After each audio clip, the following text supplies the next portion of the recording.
Walang saysay ang pagsama ni David kay Ramon para itumba nila si Ramon, ngunit napaghandaan ni Facundo ang gagawin ni Ramon sa kanya ang siyang dahilan para malaman ni David na malapit lang si Tanggol sa kanya. Nagulat na lang itong si Marcelo nang pakilala itong si David gamit pa ang pangalan ni Tanggol. Hindi nakasagot itong si David ang sinabi naman ni Marcelo ang pabiro dito kay Madonna. Nakakatawa umano kapangalan pa ni Tanggol ang taong gustong bumangga sa kanila.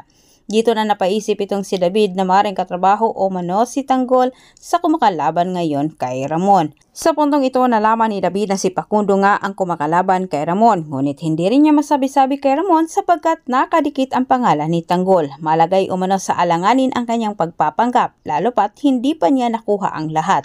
Kapag mag-cross umano ang landas ni Ramon at Tanggol, anya hindi imposibleng magtagpo nga ang dalawa dahil iisang mundo lang umano ang kanilang ginagalawan.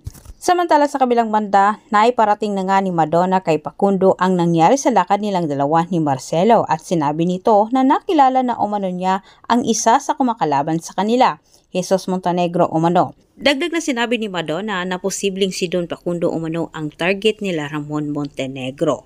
Sa puntong ito, nararamdaman ni Don Facundo na sa panganib ang buhay ni Catherine. Wika ni Facundo, kailangan niyang gumawa ng paraan para mabawi itong si Catherine mula kay Jesus at kung kinakailangan umano niyang humingi ng tulong kala Tanggol ay gagawin umano niya ito para lang hindi mapahamak ang kanyang apo.